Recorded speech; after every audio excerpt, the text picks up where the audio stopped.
All right. Good morning or good evening or good afternoon, wherever you are in the world. Welcome to this week's edition of the Thyroid Multidisciplinary Series. That we do these monthly at this sort of time frame. And I'm very pleased to welcome a international group of specialists to help us with the cases this morning. I'm Mike Tuttle. I'm one of the endocrinologists at Memorial Sloan Kettering Cancer Center and serve as the moderator, which means I don't have to do anything except listen to people answer questions. Let's go around the panel here and we'll have folks introduce themselves. Dr. Sinclair. Hi, I'm Catherine Sinclair. I'm in Melbourne, Australia. I'm affiliated with Monash University here. Fantastic. Dr. Culliney. Yeah, I'm Bruce Culliney. I'm a medical oncologist in New York at Mount Sinai, the downtown campus. Perfect. Camilo. Camilo Gonzalez. I am an endocrinologist based in the Universidad Autónoma de Nuevo León in Monterrey, Mexico. Fantastic. Dr. Langer. Hi, everyone. Jill Langer. I'm a radiologist specializing in ultrasound at the University of Pennsylvania. Fantastic. Dr. Baloch. Zubair Baloch. I'm the staff pathologist at the University of Pennsylvania. Fantastic. And Jeremy. Hi, I'm Jeremy Hoang from Sydney, Australia. I'm a nuclear medicine physician and endocrinologist. Fantastic. Nuclear medicine and endocrine. You just couldn't decide what you wanted to do? So, Yeah. That's awesome. I'm a little jealous. Dr. Orloff, if you'll introduce yourself, multitask, and bring your slides up at the same time, we'll get started. Oh my gosh, I don't know if I can do all that, but good morning, everyone. From my time zone in California, I'm Lisa Orloff. I'm a head and neck surgeon at Stanford, and I am just delighted to be sharing some cases with you today, which are real cases of mine from over the past year or two. And so I don't know if you cannot start sharing your screen. Let's see. It's coming up now. now. I can start sharing my screen. Is that visible to everybody? It says it's. How's that? Yep, we got it. You're good. Good, good. So this is a view of Stanford at sunrise. It's 5 a.m. my time, and I'm going to start off with a case of a 45-year-old woman who was diagnosed with metastatic breast cancer in 2021, advanced disease with metastases to her liver and her bones. And as such, she was not deemed a candidate for surgical or radiation therapy and was started on systemic chemotherapy with a combination of drugs with which I'm not familiar. They're listed here, trastuzumab and deruxtecan, which proved to be extremely effective. She is also taking daily tamoxifen. Her workup demonstrated not liver and bone disease, but also a large mass in her thyroid, or it was described as in her superior mediastinum. And because of the extent of her breast cancer, there really wasn't felt to be a need or a priority to evaluate this thyroid mass. There was also some thought that this thyroid mass was a part of her breast cancer profile. But as she went on through chemotherapy, she showed a dramatic response, breast cancer lesions, and further serial scanning, including an ultrasound of the thyroid, showed a 7.2 centimeter mass in the thyroid with suspicious features. The mass was biopsied and was consistent with papillary thyroid carcinoma. And there was thought to referring her for evaluation at the point in time where this was discovered in October 2022. But the patient works as a migrant farm worker. She spends her summer in Arizona's work, and she went on to work in Arizona, but to come back just monthly for her chemotherapy agents. So she didn't have follow-up of this thyroid mass until May of 2023, when it appeared to have enlarged. And I'm going to show some imaging here momentarily. Okay, but I met her. Let me pause for just a second. Lisa, sure. Let me pause for just a second. Hey, Bruce, help me with big picture from an oncology here. You know, metastatic breast cancer in a 45-year-old, are we looking at 2-year survival, 5-year survival? You know, because we're gonna have to figure out what we do with thyroid in that context. What's your general thoughts about that? Yeah, I mean, my general thoughts, not being a breast cancer doctor, but knowing that, many women with metastatic breast cancer do well for many, many years. I mean, 10 years, longer. So I think that as what was done was to see how did she respond to the systemic therapy before making any further decisions makes sense, because if she did not respond, then you make a different decision. But she's doing well with the chemotherapy. So now you want to be more aggressive with looking at the other issues this other issue that has arisen. And some people with this conjugate, it's a HER2 conjugate. The chemotherapy is to topo inhibitor. Some women do, from what I know, do very well in a long term on this drug. Yeah, I mean, it's always been I would surprising. treat aggressively at this point based on Yeah. the control of breast cancer. Yeah, it's always surprised me when I got to Memorial to see how long folks with metastatic breast cancer would go for years and years and years. Okay, so Yes, back to they you, do. Lisa. So she's got a reasonable life expectancy here. We can't ignore this. So where did we go? Yeah, so she did, as you said, respond quite well. She has a very physically demanding job, which she was able to continue to perform. And I saw her in consultation in June of 2023, at which time she had a greater than 5 centimeter fixed right inferior thyroid mass. I could not feel the inferior extent of it on physical exam. And although she had a stronger, what we would call a normal sounding, non-breathy voice, on fiber optic laryngoscopy, she had an immobile right vocal fold. She also had fullness of her pharynx due to external compression from an apparent mass. And laboratory studies showed that she was euthyroid. She had never taken thyroid hormone in her life. And on ultrasound, she did have a suspicious mass in her right thyroid lobe that extended really beyond the field of view, but she also had multiple suspicious nodes in the right lateral neck, and her vocal fold immobility was even apparent on ultrasonography. So I'll show some images here. The mass just went beyond the size of the transducer, even with manipulations, and I'm only showing a few of the images here, the static images.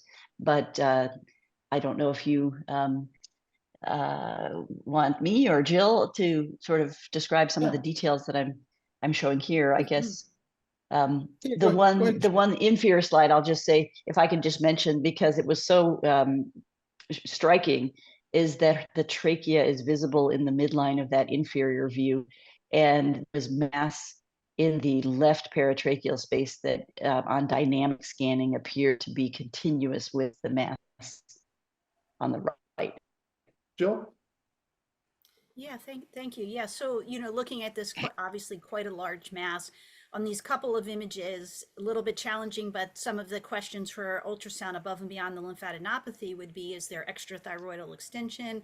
You've mentioned the trachea is deviated. Is there evidence of gross extension to the trachea or the esophagus? Here's where I think cross-sectional imaging really can give us a lot more information than ultrasound.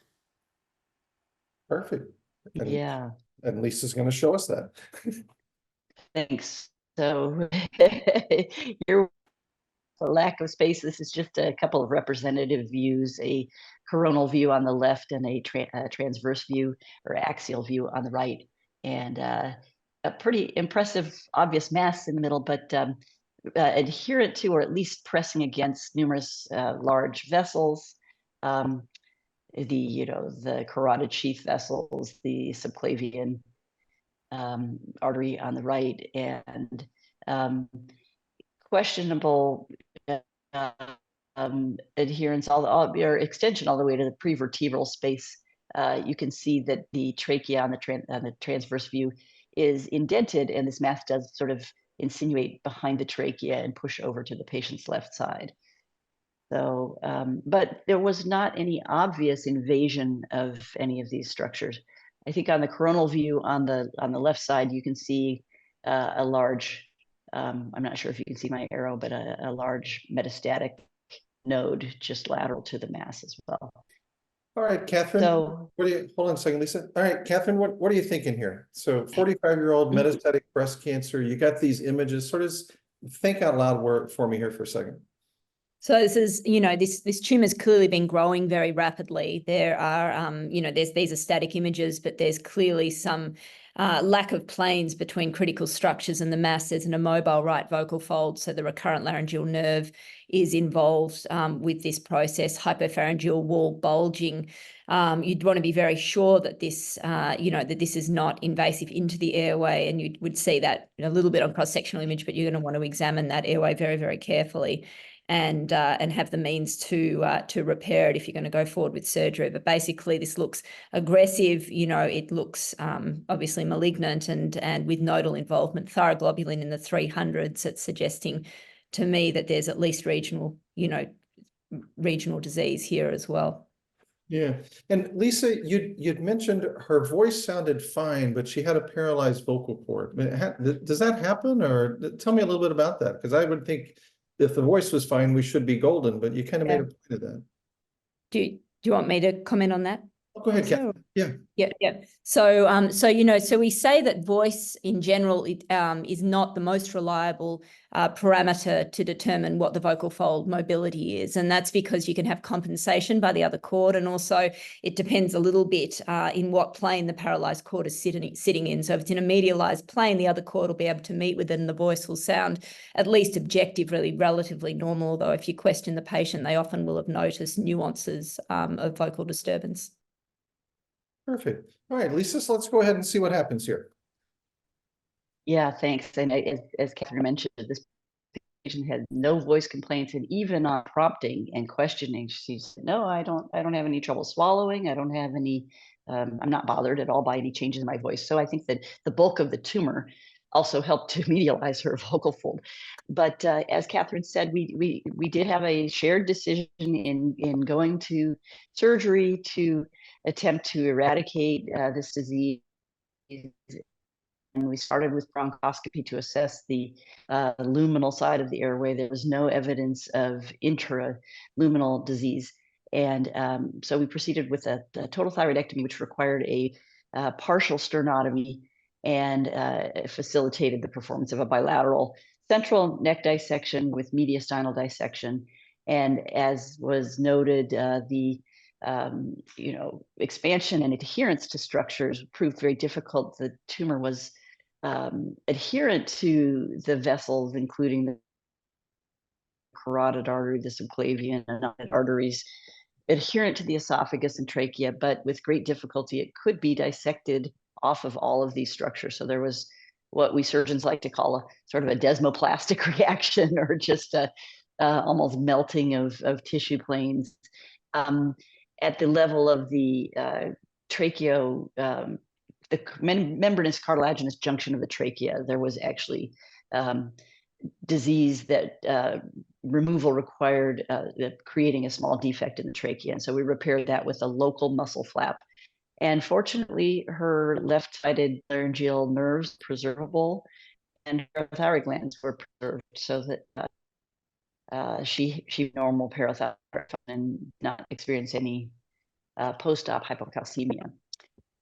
Here are some photos just from the surgical field. On the left side of the screen, that's a view with the patient's head at the top of the screen and the chest at the bottom of the screen, showing the partial sternotomy. And the drawn in line there is the recurrent laryngeal nerve that was resected. It was already non-functioning and it was encased in tumor, so it actually wasn't seen like it's shown here.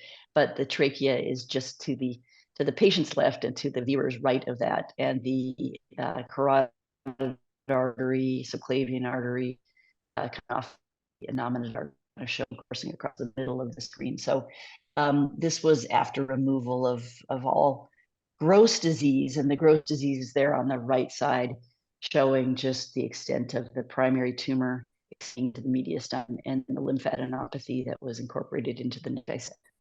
Let me ask Camilo and Catherine, just from a very practical standpoint, Camilo and Catherine, how do you transfer that information that you found in the operating room, what you took out, what you left behind, over to, because we're going to need it for staging, Jeremy's going to need it for radioactive iodine. Camilo, first, how do you figure out what happened in the operating room, and then Catherine, how do you transfer that information? Camilo? Well, it's it's a little bit tricky. You have to have a great communication with your surgeon and pathologist. Here in Mexico, I'm going to speak for Mexico and I'm going to say less resource areas of the world. You have to have a lot of confidence of what your pathology tells you, and usually, and more so now than before, these structured pathology reports that include the T&M staging, the AJCC, not the AJCC, the 8th edition of the Pathology for Thyroid Cancer, they've helped us identify those characteristics that you needed to classify a patient for prognosis of life and recurrence. So that will help me use it for TSH suppression, how often I'm going to view the patient, and further how much radioactive iodine I'm going to use. However, seeing the evolution of this patient, it kind of hits a lot of criteria that we would call for advanced thyroid cancer based on what has been defined for use of molecular testing. So right from the get-go, I'm not saying this is the most common thing that happens here in my scenario, but right from the get-go, planning forward would be lovely to have a little bit of info on molecular genetics. Yeah, absolutely. Catherine, how do you transmit that intraoperative findings to the rest of the team? So I think that the diagram shown on the right of the screen is very, very useful. And what I have done on occasion, not always, but sometimes I've actually sent a photo of the diagram, because sometimes you can't send the thing to pathology like that. At least here, it doesn't work out so well. So, we send the neck specimen separately, obviously thyroid specimen separately, and then taking a photo of a diagram like this so you can really demonstrate where things are and making notes about what was difficult, what was adherent, and communicating that. Usually verbally, but also I've started writing it down, because a couple of times I had phone calls and then it didn't really follow through. So I've started writing it on the pathology request slip too, just really detailing what I find, and specifically if there's any margins I want them to look at, or I've sometimes put a stitch if there was something that was close that, right on the nerve, and, just so I know why it's close. I couldn't take any more. The nerve was there. I was trying to preserve the nerve, etc. So yes, I think it's communication, diagrams, and really documentation, both in the operation report, but also on the pathology's request forms as well. And Zubair, these samples and stuff is always first stop with you. At UPenn, how did the surgeons communicate where they took out stuff, what they left behind? Because, we now want you guys to put some of the TNM on the path report. Yeah, I mean, so, usually they are pretty good because, and I think when you're working in a team, I think it's very important to communicate to each other. So, if I see microscopically or grossly that it's an invasive tumor, it's a large tumor, it's infiltrative, I really want to stage it properly from the pathologic point of view. So I will ask them, was it adherent? Do you have to dissect something out? Was it invading into the muscle? And that becomes very important for me also, because then when I'm taking my sections, naturally you cannot submit this whole tumor, you will have 75 some slides, but you really have to have a targeted grossing and sectioning of these tumors. I try to take more tumor on the periphery and the stuff. That's where will be the most viable tumor. And if there is any aggressive features are happening, or the tumor is transforming, it mostly happens at the invasive edge. I mean, it can happen in the center, but that's where so I think it's very important you can look at this specimen, I need to be, and there's beautifully diagrammed, so I know where the sections are coming from. So it's very, very important that communication. Beautiful. All right, Lisa, let's show Zubair the pathology. Thank you. I'll just add my 2 cents that I'm not a particular Epic fan, the electronic medical record system that we and many of you have, but I do like the fact that there's this ability to upload photos instantly into the record, and I think that the picture is worth 1,000 words, and this combined with putting the details in the path report, I'm always impressed that I see that the pathologist has read my operative report, and so I have, as Catherine said, learned to incorporate detail that I find that is welcome to the team and each member. So this was the synopsis, or the pertinent detail of the pathology report. This tumor was described as a tall cell variant of papillary thyroid carcinoma, and we'll show some detail in a moment. But the primary tumor size was 8.5 centimeters.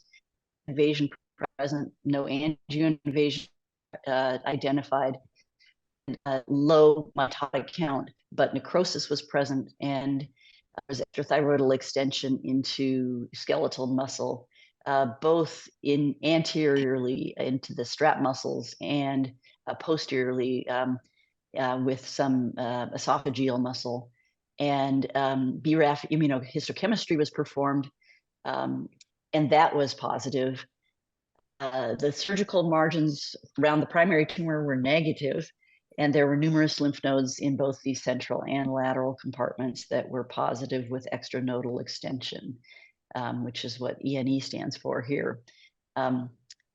So I'll just advance to the first high-power view of the primary tumor here. And, I don't know if Zubair wants to comment on the Zubair. On the Yeah, section here. So I mean, I think regardless of what type of tumor it is, we know it's a papillary thyroid carcinoma because you had Bethesda VI diagnosis. The thing that really strikes me on the pathology report is the tumor necrosis. And that is very important. We have come to realize that, when you're looking at a tumor, and any head and neck tumor, especially that necrosis, which was initially comes from the breast cancer, that Camilo type necrosis.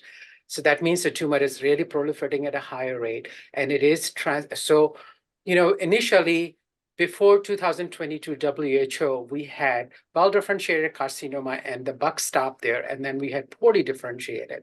And we kind of cornered ourselves into these categories. But now we're realizing that in well-differentiated thyroid carcinomas, one of the categories, which is the high-grade well-differentiated thyroid carcinoma, one of the minimum requirements for this is either mitosis, which is greater than 3 mitoses per 2 millimeters square, or necrosis. So for me, I have really come to respect necrosis. I mean, so for me, by looking at this report, this is classifiable as a high-grade, well-differentiated thyroid carcinoma, which is papillary tall cell subtype. It's a beautiful example. Even we can have a lot of variability in being tall cell, but the best thing that you look at without looking at the nuclei, that you see that the nuclei and the cells are basically lining up, which we call as a tram track appearance. So these are really collapsed papillae, and there's blood vessels in the middle. And if you look at the individual cells from one end to another end, they are taller. So they're like 3 times taller. They have a little pinkier cytoplasm, so you can see even the pink, even if you're not a pathologist here. So that is a classic example of a tall cell subtype of papillary thyroid carcinoma. But what hits the message home is that necrosis tumor. So this is an aggressive tumor. It is not your run-of-the-mill papillary carcinoma or its subtype. So this is an aggressive tumor. So this is just a demonstration on low power of the BRAF immunohistochemistry showing positive staining. I think there was a question in the comment about the role of BRAF testing, and I'll just mention before the others chime in that our pathologists do perform BRAF testing routinely on T2 and larger or more advanced papillary carcinomas, but not empirically other molecular testing without it being requested. However, we are able to add on other molecular testing. There's a Stanford has an internal actionable mutation panel that we can order. And then we can also send out material to external commercially available testing sites too. But BRAF was the only initial test that was sort of empirically run. Yeah. And this is another just a view of one of the lymph nodes showing extranodal extension. So Jeremy, let me let you weigh in on the BRAF issue. So no surprise, this is a BRAF V600E. It's a tall cell variant that matches up very nicely. It's got sort of the higher risk features, as Zubair said, the necrosis. So does the fact that it's BRAF help you both in terms of endocrine and nuclear medicine, or how do you deal with that, Jeremy? Yeah, look, I think there's evidence that BRAF mutation is associated with a decrease in the ability of tumor cells to take up iodine. But at this stage, we haven't really factored that sort of the BRAF mutation status in our decision in terms of selecting a dose. We're still largely based on the ATA risk factors. So this is obviously a high risk disease, large lesion, necrosis, gross extrathyroid extension, node metastasis with extra node extension. So this requires a higher dose. And so what administered activity off the, assuming normal kidney function, normal heart, where would you be thinking here, Jeremy?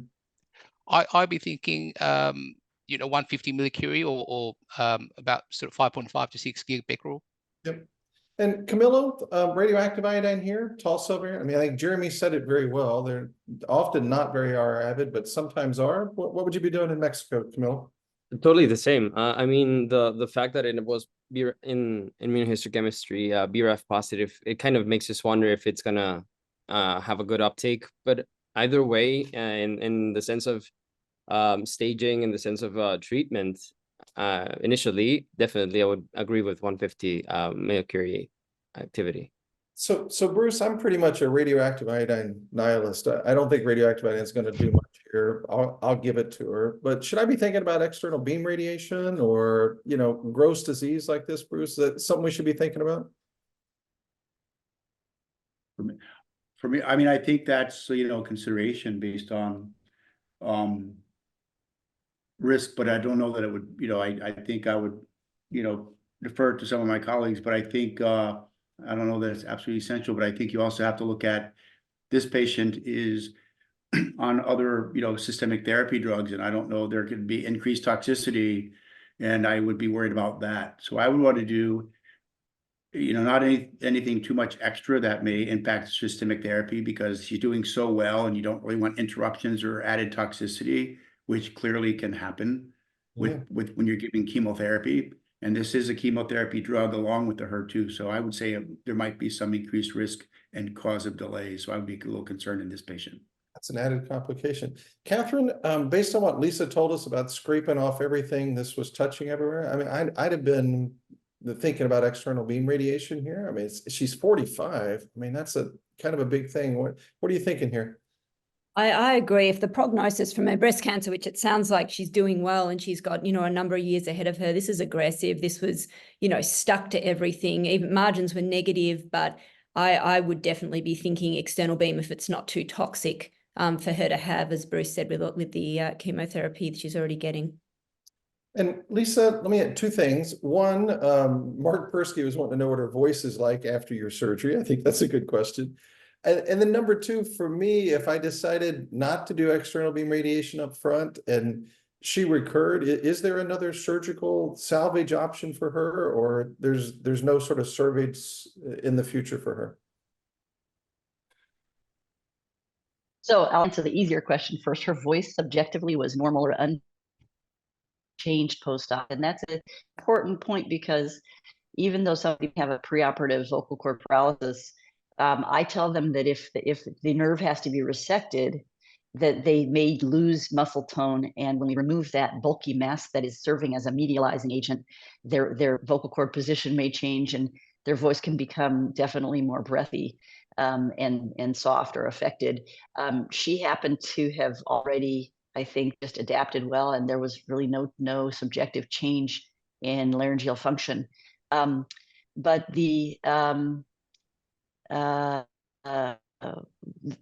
is there another surgical option? Surgeons are reluctant to say that there's never any more surgery that can be done. It really depends on where or if occurs. But I mean, having been there, I would never want to this neck or chest, and especially after sternotomy, I think the risk is much higher. It was already really down to all of the vital structures that would be difficult to envision anything more successful on a second round. So, that would be my take on a case like hers. So take me through in the next minute or so, just finish this case for me and take me through your guys' decision process and where she went before we move on to the next one. Great. So Let's just see here. So we discussed her at our internal tumor board, and we discussed the issue of external beam radiation into I-131. As Catherine and Bruce pointed out, we had to really take into consideration the risk of external beam radiation against the prognosis of her breast cancer and the consequences of discontinuing chemotherapy could be significant. And we had radiation oncology consultation, and the recommendation was to do a really aggressive approach with a large field up to 66 gray. And this could happen before or after the I-131. We often have this discussion about which should be done first. I don't know if others want to weigh in on that, but she did have testing of her her thyroid function and her thyroglobulin levels post-op. The thyroglobulin had dropped quite dramatically. So at least biochemically, there was not evidence of extensive additional disease. She did get a PET CT scan, didn't show any distant disease. And so she went through radioactive iodine treatment with 151 millicuries, and the uptake was, I'm sorry, I don't have the images, but really it was at the thyroid bed on the right and the midline sort of thyrohyoid prelaryngeal space, suggesting thyroglossal duct remnant as opposed to disease. And unfortunately, it's not uncommon for us to encounter patients who don't get their follow-up whole body scan after radioactive iodine. And I don't know if anybody wants to comment on it, but this is another area of potential confusion or just loss of information if the patient doesn't come back for a post-treatment whole body scan. This patient did decline LVD her need to move to Arizona in the coming months for her work. And so she did not end up getting external beam. Yeah, it's the reality of these cases. Jeremy, I think that's the end of her case. Yeah. Yeah. And Jeremy, before we go to the end of the case, yeah, it just brings us up to the present. We don't have any. Sorry. I'll shut up. You got it. Jeremy, a word about the post-therapy scan. And I mean, on one like this, that would have been really important to us, right? We think she's got probably persistent disease, and we really wanted to know if there was uptake. So a word or two about the post-therapy scan, Jeremy. Yeah, absolutely. I think we routinely do a post treatment scan. We do that on the day of their discharge from hospital. Sometime when it's really hot, we bring them back the next week to get it done. You know, I mean, her post-op TG is high. The stimulator is about 10. So so I agree. I think there's probably some residual nodal disease there, and I think a post-treatment scan is more sensitive than the low-dose iodine scan in this context. So I think it is very helpful. It can be helpful. Yeah, because that would have been, I mean, that's if we would have seen uptake and some small stuff in the lungs, that would make us feel a little bit better about not trying to push toward external beam radiation, right? It would be one of the tall cells that maybe we were cleaning up microscopic disease. The opposite end is you don't see anything on the post-therapy scan and the FDG PET is positive, then that makes you lean more toward the external beam radiation. But I think it's a difficult decision in the context of her entire disease. And as Lisa pointed out, this is not going to be a small radiation field. If you're going to treat, you're going to treat a wide range in a 45-year-old. And even if that's successful, I do worry about the complications 10, 15, 20 years down the road from that widespread. So challenging case, but I think we're there. All right, Lisa, give us a shorter one for the middle here. Yeah, thank you. Okay, this is a much more straightforward case of a woman who had a thyroid nodule detected on a cervical spine MRI, not an uncommon way of presenting, and she went on to have a thyroid ultrasound performed. And Jill showed a 3.1 centimeter solid nodule. Got it, Jill. All that blood flow in that bottom right-hand corner, that worries me. Should it worry me? You guys tell me sometimes worry, don't worry. What about that? Yeah, well, I mean, it certainly looks like it's a neoplasm, but the vascularity could be seen in both the benign adenoma as well as a malignancy. So in and of itself, not helpful. Some people take a deep dive into the pattern and so forth. But as generality, vascularity does not distinguish. And where is that vascularity, Jill? Is it in the capsule, in the tumor? Where do we know where that vascularity is? Well, I would, from the liver literature and looking at vascularity, I would just describe this as maybe a basket appearance. So multiple penetrating vessels throughout the lesion as well as along the periphery. I think the nuance you're getting at is that sometimes a nodule, as it's slowly growing, can push the thyroid vessels around it, and it can look like it have vessels just in the periphery, but it's actually a displaced thyroid parenchyma that you're looking at. Gotcha. Okay. All right, Lisa, where do we go on this one? Obviously, we stuck a needle into this one. It's California. We did. Somebody did. And this was the FNA result, Bethesda IV, suspicious for follicular neoplasm, oncocytic type. And it went on to be sent for affirm molecular testing, which showed the result mentioned here, suspicious, labeled as 5% risk of malignancy based on a presence of an HRAS mutation. The oncocytic type, many oncocytic or Hürthle cells, I actually routinely check TPO antibody in patients if I'm considering surgery, partly as a predicting an increased or decreased likelihood of needing thyroid hormone supplementation post-op if they have undiagnosed Hashimoto's thyroiditis, but also sometimes with the abundance of Hürthle cells in the FNA, it can be, I think, and I'd be interested to hear the panelists if, the positivity of TPO antibody sort of correlates with increased Hürthle cells throughout the thyroid gland. And so that's sort of a routine thing that I like to do. Zubair, help me with this cytology report. I'm used to Bethesda IV, suspicious follicular neoplasm. I'm not used to seeing oncocytic type behind it. Help me with this. Yeah, so the new Bethesda, which actually the 2017 also did the same thing, but in 2023, we have made it so it can be divided as non-oncocytic or oncocytic type. So that's kind of guides them, because if you're seeing greater than 70% of the cell population as oncocytes, then it is oncocytic, which is applied to WHO for oncocytic lesions, which we call Hürthle. Catherine, pathologists love to subdivide stuff. Do you care about that at all, or is this just coming out? I mean, it's probably going to come out, but I I care about it a little bit just in terms of counselling the patient and having some idea of maybe what to expect intraoperatively. But with these RAS mutations, but with the RAS mutations in general, of course, it could be a NIFP, it could be something else, but with the oncocytic type, it maybe makes it a little less likely NIFP. But yeah, I care about it a bit in terms of sort of counselling about what it could be, but I think at the end of the day, I'd probably be recommending a lobectomy for this patient. And Camilo, in your center, lobectomy, total thyroidectomy, 3.1 centimeter? It depends where you catch it. If you catch it in an academic center, I would say lobectomy would be the main conduct or the behavior.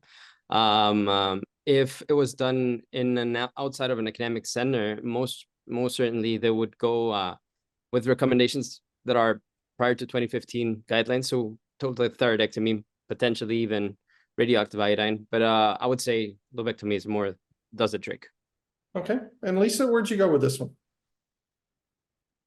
So as mentioned, we went with lobectomy, and this is just another photo of the surgical specimen. A right thyroid lobectomy was performed. The superior parathyroid gland was intracapsular, and there was a clean plane of dissection, and so it biopsy and then reimplanted into the sternocleidomastoid muscle. The inferior parathyroid gland was preserved on its blood supply, and the tumor, at least from the surgeon's perspective, was well encapsulated. As you could see on their sound, it was intrathyroidal, but that corresponded to a clean plane of dissection surgically and relatively soft to the touch on just palpation. Okay. So here are the results, and the final surgical pathology was an oncocytic adenoma. There was one lymph node included in the specimen that was benign, and the patient recovered uneventfully. Here are her lab tests over time. So let me continue to pick on Zubair, and then we'll go to Camilo. Zubair, somebody reads this as an oncocytic adenoma. How do I know that this is not an oncocytic carcinoma? And does it have to be reread by specialty people? I mean, because one capsular invasion changes the diagnosis here, right? Yeah, but I think this is fine. Because to me, the RAS mutations, naturally HRAS is more associated with the risk of malignancy as compared to NRAS or KRAS. But I think, as long as the capsule has been completely examined from the periphery and the sections have been submitted from that, then it's, and there's no invasion. And you also have to be careful with these tumors because first of all, it's oncocytic. Then it has been FNA, so you may get some irregularity at the capsule.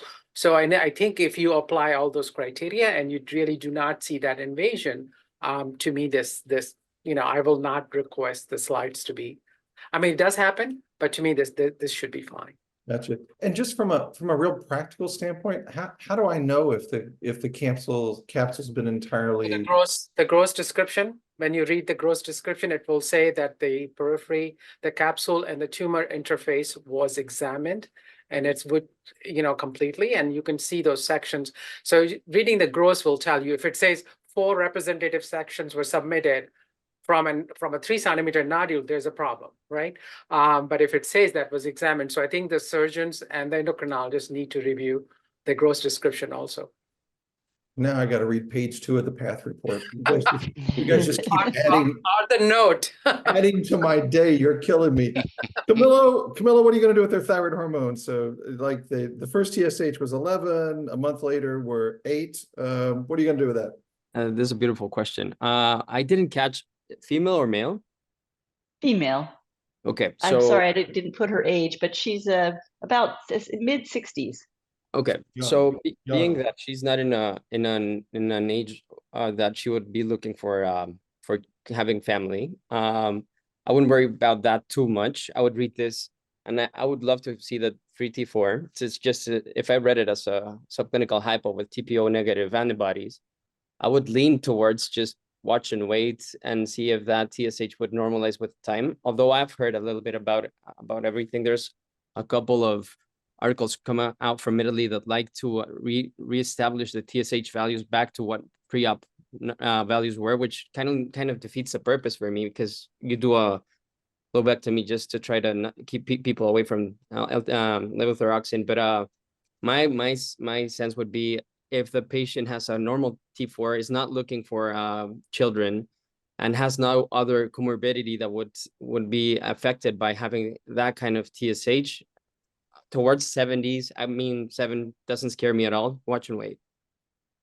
Jeremy, I can't believe what they're doing in Mexico. They just leave people thyroid in Mexico. Please tell me Australia does something different. What do you do in Australia there, Jeremy? Oh, look, I do the same. I think she's TPO negative, and that TSH is coming down. I will just watch, and I'll try to maintain that eventually, a normal TSH. But I just get a sense that maybe in the end she will need some thyroxine.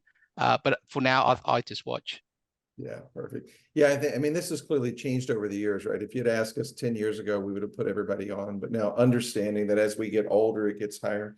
At least in New York, every one of these patients, they don't want to be on thyroid hormone. That's why they chose lobectomy to begin with. If they're tired, they do want to go on it. So I tend to watch these. I don't really worry too much about the excess TSH stimulation in the setting of benign nodules. So I'm comfortable if they don't want to do that. And there was one question, this just came through for you, Lisa. If the TPO antibodies had been positive, would that assuage you toward total versus lobe, or would you just sort of, how would that have changed your operation, if at all? I think the old answer might have been a little bit more in that direction, that, oh, you might end up on thyroid hormone anyway, might as well take the whole thing out so we don't have to come back if it's malignant. But the more modern or more popular answer nowadays would be, no, that wouldn't sway me to do more surgery. It would just help me counsel the patient that the likelihood of needing supplementation is going to be a little bit higher. It also, the TPO antibody alerts me as the surgeon to perhaps an increased likelihood of some level 6 lymphadenopathy that can be distinctly from 9. But at least I'm prepared for a little bit more difficult dissection planes, more potential adenopathy that I can perform frozen section pathology if there's questionable nodes, but it sort of just makes me a little bit more prepared going in. Yeah, I think that's great. Catherine, knowing that it was TPO positive, would that change sort of how you counsel the patient, what you were thinking about? It would change how I counseled them in terms of risk of hormone afterwards. It probably wouldn't change the operation I did, but I agree with Lisa. The lymph node factor is interesting because there's definitely, these globular sort of level 6 nodes that you see in patients with Hashimoto's disease, and it's good to know the antibodies beforehand, particularly when you have that finding, because it can sort of help you sort of correlate those findings with whether or not this could be a malignancy. That's awesome. So I think on this one, we're going to watch her and see what she does. The presence of TPO positivity, I think, informs your upfront decision-making, because some people will say, well, if I have to be on thyroid hormone anyway, I would want a total. I do push back a little bit because I worry that operating on both sides gives us a little more side effects. And I don't know if you have to be on thyroid hormone anyway, that's definitely the reason to do it. But I think it's part of the case there. All right, Lisa, let's look at, I'm gonna look at like the first half of your next case, because we've got some good histology in there, and see how we deal with that sort of upfront treatment. So this one's a challenging case. Okay, this is a very nice 70-year-old Filipina woman who used to work at the hospital where I work, and she has type 1 diabetes, chronic renal failure on peritoneal dialysis, history of coronary artery disease, status post-CABG, secondary hyperparathyroidism, and she developed thyrotoxicosis, and workup showed positive TPO antibodies, negative thyroid stimulating antibodies. And so she was started on methimazole for her hyperthyroidism, and she had a thyroid uptake and scan that showed actually not increased uptake, but a very prominent cold nodule in the right thyroid lobe that led to her getting an ultrasound that showed a large suspicious right thyroid mass. And here you can see the transverse on the left half, the sagittal image on the right half of her dominant right thyroid nodule, which is kind of, there's sort of two components to this nodule, a somewhat more solid inferior portion blending with a bigger overall nodule. Any thoughts on this one, Jill, when you're looking at it? Good, bad, indifferent? Yeah, I mean, so we, knowing that the patient had an abnormal TSH, but now we've excluded a hyperfunctioning nodule from the nuclear medicine scan, certainly biopsies in order for probably what looks like a TR4 or TR5 lesion. This is left lobe, so it was a multinodular gland, and she underwent FNA of her right thyroid mass, which resulted in a Bethesda VI cytology. This was sent for ThyroSeq testing that revealed a TERT promoter mutation. Perfect. And either Camilo or Jeremy, sometimes you get these isolated TERT promoter mutations. We know if it's TERT plus BRAF or TERT plus RAS, they're kind of bad things, but sometimes you get these isolated TERT promoter. Change anything that you do or sort of think about them? I don't know if Jeremy, if you want to go first. Probably not, Mike. No. Yeah, I mean, it still leaves us in that Bethesda 3 category. We're still looking at size and the whole picture and everything. I do worry about them a little bit because maybe there's some other underlying thing that we don't really appreciate. But okay, so where did you I would totally agree. I sorry that I just interjected. But it again, even if you didn't have it, cold nodule. So if you had these up, you would go towards a little bit. You would worry a little bit about it. Okay, Lisa, go ahead. Yeah, so we were worried, and because of her thyrotoxicosis and her just her overall, we decided to perform surgery. Sorry for the misspelling of parathyroid there, but in her case, there was a discussion of a lobectomy versus a total. I will say that the physical exam that I didn't mention, this tumor was very hard. It was clearly palpable and very firm to palpation. which made me worried, combined with the ultrasound and other findings. And so we performed a total thyroidectomy. This also allowed us to perform a subtotal parathyroidectomy to treat her secondary hyperparathyroidism. And I did a 3-gland parathyroid excision. It was difficult surgery. The tumor in the right lobe was adherent to the surrounding tissues. It was removed completely, and there were no suspicious lymph nodes identified. I try not to remove parathyroid glands sequentially, but to identify them first and then decide which or how many to remove based on all 4 being identified, assuming there are 4. And in her case, the left inferior was the most normal appearing. So that one was left in situ, the others were removed. Her nerves were protected and preserved, and her PTH intraoperatively did drop, as noted here. And just showing the surgical specimen here, very large rock hard mass, pretty much filling the right thyroid lobe there, softer left thyroid lobe. And parathyroid glands were removed as noted. So because we're short on time, I'll just go on to surgical pathology here. Showed poorly differentiated carcinoma in the right thyroid lobe and isthmus with extensive angioinvasion and mitotic activity. And molecular testing was performed on this as noted here. There was extrathyroidal extension, but the margins were negative. And the interesting thing in the lower half of the slide here, there was tumor noted in transit in vascular channels, even extending into the parathyroid gland, which is rather unusual. Let me pause for a second right there, and come to Bruce.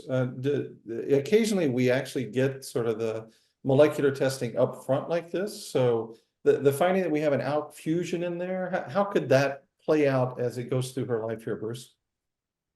Well, for her, I mean, the thing is, for this patient, you know, I mean, we do sometimes consider, you know, for very advanced local, you know, locally advanced, to consider like a neoadjuvant approach. I guess that's you're sort of asking.